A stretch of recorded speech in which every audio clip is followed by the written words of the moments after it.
¿Qué tal, amigos? ¿Ya tienen ustedes el historiograma en mano?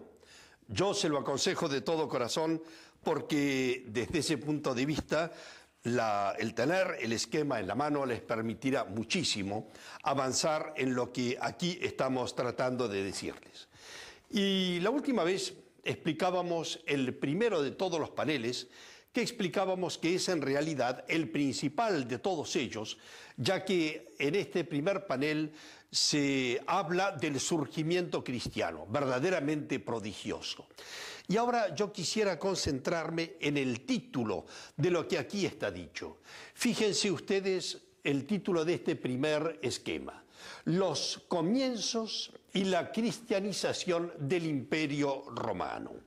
Este título, que pertenece como el conjunto del gran esquema al que fuera mi profesor en Roma sobre el cristianismo, tiene su razón de ser, y es que el Imperio Romano fue cristianizado. Este término se utiliza poco hoy en día, amigos míos, simplemente porque cristianizar es un modo de decir bautizar. Y ya veremos enseguida que la contrapartida es la evangelización. Pero el Imperio Romano fue cristianizado, fue bautizado. Es decir, que todo lo que era propio del Imperio Romano, empezando sus mismos templos, su estructura, la gran visión, la curia romana, todo eso pasó a ser cristiano. Todo eso adquirió una carta de ciudadanía propia de la Iglesia, y esto influirá enormemente en la historia posterior y en la gran visión del cristianismo.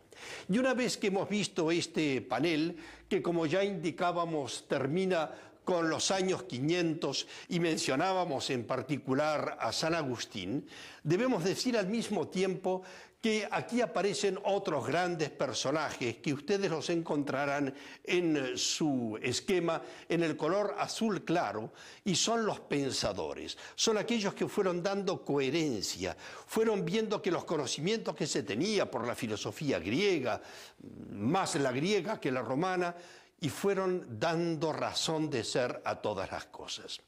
¿Qué pasó al final del año 500? Ya cuando había pasado San Agustín, pues empezará una nueva época. Esa nueva época es el segundo panel que aquí tenemos nosotros, y les leo el título enseguida: La migración y la evangelización de los pueblos. Para hablar en términos para ustedes más conocidos, es el tema de los bárbaros o la invasión de los bárbaros. Aquí le damos otro título porque estamos hablando de la historia del cristianismo, y el cristianismo lo veía no como una invasión, sino como un hecho providencial. Y es que los pueblos del norte de Europa van a migrar, van a venir, atraídos por el Imperio Romano y sin saber mucho qué pasaba con este movimiento que pululaba por todos lados, que es el cristianismo. Y ahí se produjo el fenómeno de la evangelización de los pueblos.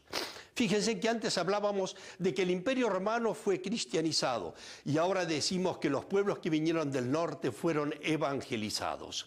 Y ahí es donde efectivamente ellos entraron dentro de la estructura del Imperio Romano, que venían a invadir, pero que al mismo tiempo los absorbió por los grandes elementos que tenía de valores inconmensurables, como era, por ejemplo, la jurisprudencia romana, y aunque ellos influyeron por su parte, fueron también influidos por esa realidad, pero que a partir de ahora, cada vez más, era la realidad del cristianismo.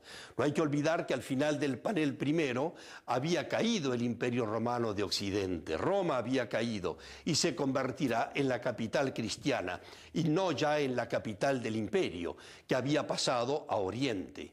Y en esta segunda parte de la evangelización de los pueblos, la época de los bárbaros, es cuando surgirán algunos elementos verdaderamente fundamentales. Me permito señalar ante todo un personaje absolutamente clave. Así como en el primero les indiqué a San Agustín, ahora me quiero referir a San Benito de Nurcia, precisamente al principio del siglo VI. San Benito de Nurcia fue un hombre que es el iniciador de los benedictinos. Todavía hoy en día existen, y eso tiene que influir en nuestra vida, porque San Benito es el que escribió una regla, y saben una cosa, esa regla monacal fue la base de la organización de Europa.